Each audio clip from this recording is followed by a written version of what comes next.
તો રાજકોટ શહેરના નાગેશ્વર વિસ્તારમાં પ્રાથમિક સુવિધાઓના અભાવે સ્થાનિકોમાં ભારે રોષ જોવા મળ્યો છે। ત્યારે ખાસ કરીને ભવાની ચોક અને આસપાસના રહેવાસીઓ એકઠા થઈ તંત્ર સામે હોબાળો મચાવ્યો હતો। ત્યારે સ્થાનિકોનો આક્ષેપ છે કે વર્ષોથી રોડ રસ્તા, પીવાના પાણી અને સફાઈ જેવી મૂળભૂત સુવિધાઓનો અભાવ છે, જેને કારણે રોજિંદા જીવન મુશ્કેલ બની ગયું છે। અનેક રજૂઆતો છતાં સમસ્યાનો ઉકેલ ન આવતા હવે લોકો ખુલ્લેઆમ વિરોધ પર ઉતરી ગયા છે કે અમારા ચૂંટાયેલા ધારાસભ્યો ક્યાં છે, નગરસેવકો ક્યાં છે। છેલ્લા 5 વર્ષથી આ વિસ્તારમાં કોઈ ક્યારે આવતું જ નથી। નાગેશ્વરમાં ગંદકીના ઢગલા જામી ગયેલા છે। અવારનવાર ઝઘડા પ્રોબ્લેમ થાય છે। પોલીસ ચોકીની જરૂરિયાત છે। એક આરોગ્ય કેન્દ્ર હોવું જોઈએ। અહીંના ગરીબ વૃદ્ધો, નાના બાળકો અને નાના વસવાટ કરવાવાળા માણસોને દવાખાનામાં રાત્રે ગમે ત્યારે દિવસે જરૂર પડે તો ઠેઠ સિવિલ હોસ્પિટલ સુધી જવું પડે છે। તો આ એક નગરપાલિકા તરફથી આરોગ્ય કેન્દ્રની સુવિધા શરૂ થાય। રસ્તા ખરાબ છે। રસ્તામાં છેલ્લા 5-7 વર્ષથી કોઈ પુરાણ નથી થયું, ડામર નથી થયા, કોઈ રસ્તા નથી થયા। પાણી અનિયમિત આવે છે। નિયમિત પાણી મળવું જોઈએ ટાઈમસર લોકોને, અને આરોગ્ય સુવિધાઓ વધવી જોઈએ। સિટી બસની સવલત, રોડ ઉપરથી સિટી બસ 5-6 વહી જાય છે, પણ એકે અંદર સિટી બસ આવતી નથી। તો ગરીબો અને વૃદ્ધોને, નાના બાળકોને, બહેરાઓને ઠેઠ હાલીને રોડ સુધી જવું પડે છે। એટલે અમારા ચૂંટાયેલા પ્રતિનિધિઓ અને અમારી નમ્ર વિનંતી કે તેઓ આવે અને અમારે મતનો બોયકોટ ન કરવો પડે। નહીં તો અત્યારે અમારે એવી વિનંતી છે કે કોઈએ આ નાગેશ્વર વિસ્તારમાં મત માટે આવવું નહીં। અમે કોઈને મત આપવા માંગતા નથી, પણ ભૌતિક સુવિધાઓનો ખૂબ જ અભાવ છે, જેમાં રોડ, રસ્તા, પાણીની સગવડતા, સાફ સફાઈ, આ બધા મુદ્દા ઉપર આજે અમારું એક આંદોલનાત્મક કાર્ય કરવામાં આવેલું છે। જેમાં ખાસ કરીને ગ્રાન્ટ પાસ થઈ, તો જેમાં શાંતિનગર અને નાગેશ્વર એરિયાના રોડની બનાવવાની ગ્રાન્ટ પાસ થઈ હતી, પરંતુ શાંતિનગરમાં રોડ પૂરા થઈ ગયા। નાગેશ્વર રોડ વિસ્તારમાં હજી રોડ વિહોણા વિસ્તાર છે આખો, એના રોડ પૂરા બન્યા નથી।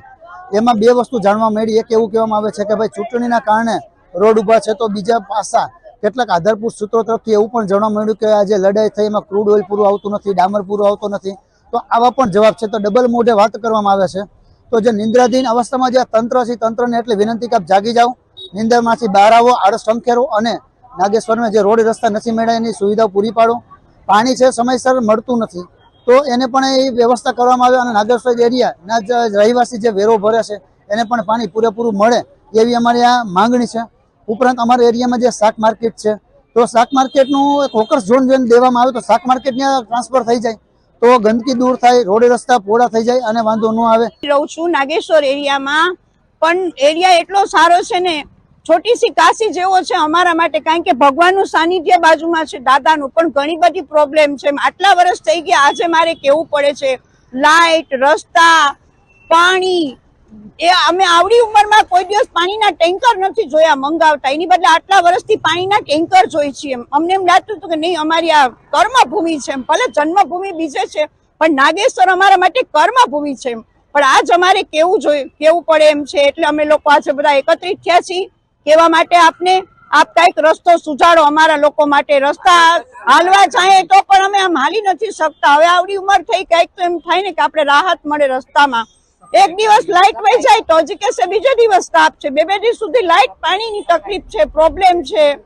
આનું શું કરવું અમારે? આનો કોઈ પ્રશ્નનો હલ ખરો? એમ વોટ જોતો હોય તો કહેશે ના હાલો આપો, અમે ખુશી ખુશી આપશી, તમે માંગશો એના કરતા ડબલ વોટિંગ કરશી। એમ અમને તો ભાજપ રહું છું, અને વોટ જ્યારે તમારા લોકોને લેવો હોય છે ત્યારે તમે ગાડી લઈને માણસોને લેવા માટે આવો છો, પછી તમે તમારું મોઢું નથી દેખાડતા અમને। પછી પાણીની તકલીફ કેટલી બધી છે, રોડ રસ્તા બધું વ્યવસ્થિત થતું નથી, સફાઈ નથી થતી, કર્મચારી બધા ઉભા સફાઈ કરે છે, કોઈને સફાઈ કરવાની મહેનત કરવી નથી ગમતી એમ। એટલે માણસોને વ્યવસ્થિત રીતે સફાઈ કરવા માટે મોકલો।